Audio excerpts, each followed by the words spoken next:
Nanone turabasuhuje abakurikiye Easy Life Talk nk'ibisanzwe, aho tugiye kongera kugaruka cyane cyane ku bintu bijyanye na gatanya cyangwa se ibyitwa divorce mu bashakanye, cyangwa se imbogamizi zigenda zituma abantu bakora gatanya biturutse no kuba wenda hari ibyo bashobora kuba barahuye nabyo mu gihe cy'ubwana bwabo.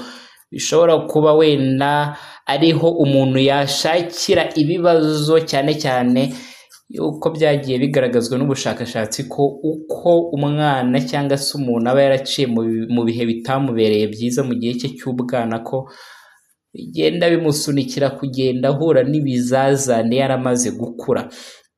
Munsi rero munyemerere tugaruke ku nkuru iri ku mbuga nkoranyambaga, aho abantu benshi bagiye bagaruka nkuru ya couple imaze iminsi itari myinshi cyane, imaze iminsi mike cyane ikoze ubukwe cyangwa se bashakanye. Abantu benshi bagiye bagaruka kuri iyo couple bitewe n'uko harimo ikinyuranyo kinini mu myaka yabo.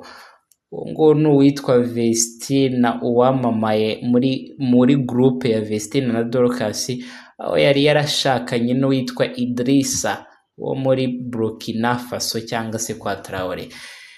Aha ku mbuga nkoranyambaga abantu bagiye batandukanya kubihwihwiswa nk'ibisa nk'agatanya yabo ko yatangiye kuba ishobora kuba yaba iri kugenda ikomanga ku mubano wabo.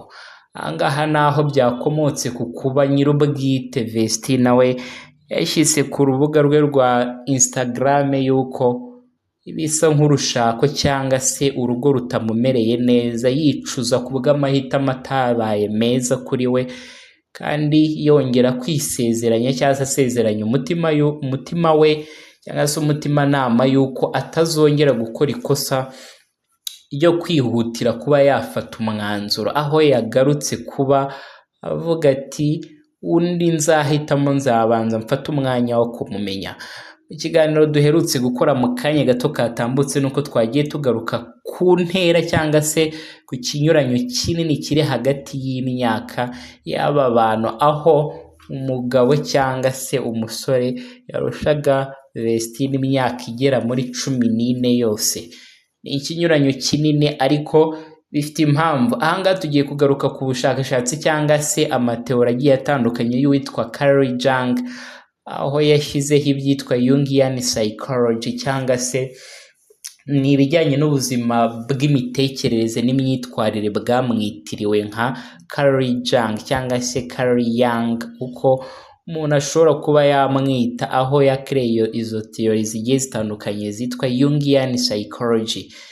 Ni amateori rero yagiye amukomokaho. Ahangaha rero yagiye agaruka ku kuba iyo abantu babiri biyemeje gukora cyangwa se kubana cyangwa se biyemeje gukora urukundo cyangwa se biyemeje guhuzwa n'ikintu runaka, aho nta mbaraga na zimwe zishobora kuba zabatandukanya, cyane cyane ko abo bantu baba bafite impamvu baje cyangwa se isanzure, ibyo we yizeraga nk'imbaraga z'isanzure cyangwa se abemera ibijyanye n'imyemerere y'amadini bashobora kuvuga ngo n'Imana yabahuje. Aho ngaho rero yavugaga yuko biba bifite impamvu, hari icyo umwe abaje kwigisha undi cyangwa se hari icyo buri umwe aba agiye kwigira muri uwo mubano w'abo bantu.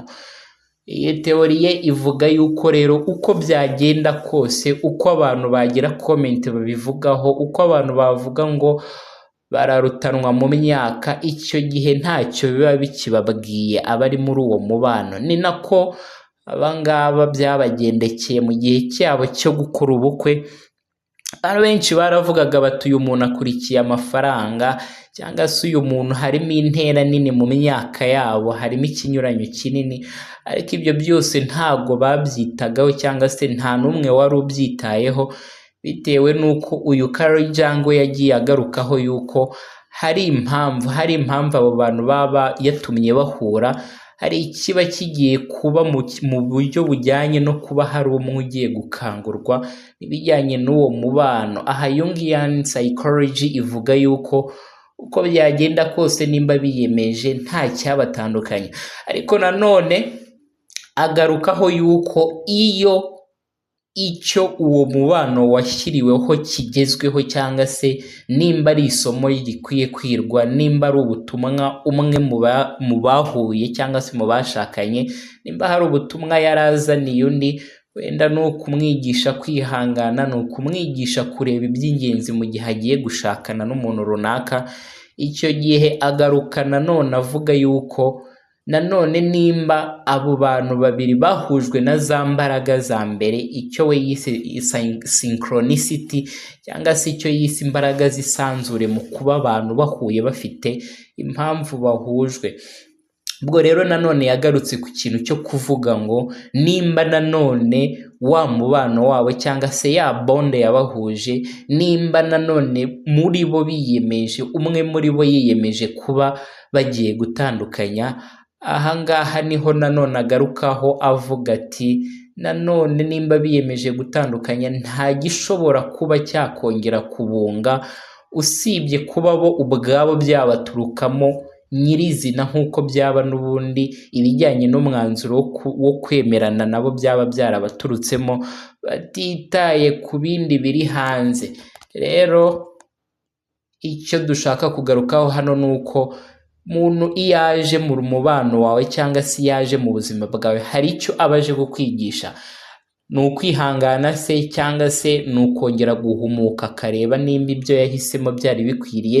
Ni ibintu byinshi bigiye bitandukanye, aho umubano hagati y'umuntu n'undi ugenda ukangura abo bantu bombi bari kububarizwamo. Ni byinshi cyane biri kugenda bigarukwaho ku mbuga nkoranyambaga, bigenda bivuga kuri uru rushako rw'aba bene data biri kugaragaza yuko ruri kugenda rugera mu marembera. Turabifuriza rero kuba bakomera cyangwa se bakabiganiraho, nimba ari n'ibishoboka koko, aho Jungian psychology igenda ivuga yuko keretse bo ubwabo nibo bashobora kuba babigena, ariko we yagendaga agaruka ku kintu cyo kuvuga ngo iyo byaje yuko bagomba gutandukanya, nta zindi mbaraga zishobora kuba zabegeranya keretse izabaturukamo muri bo mu bwabo. Kuko rero n'ibigenda biba nko ku bantu bagenda bagana abajyanama mu rushako, icyo bo bakora ni ukubafasha kumva impamvu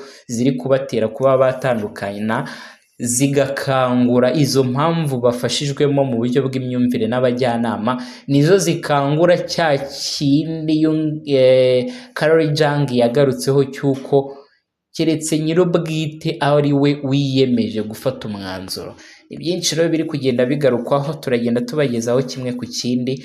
Iyi ni Easy Life Talk. Turasaba wowe utarakora subscribe ariko wumvise kino kiganiro kuba wayikora, kugira ngo n'ibindi bigiye bitandukanye biri kuvugwa kuri iyi nkuru tugende tubibahuriza n'ubushakashatsi cyangwa se n'ubumenyi mu bijyanye n'imitekerereze n'imyitwarire ya muntu. Turabashimiye. Ibiganiro byacu kuri Easy Life Talk nakagaruka. Ciao ciao.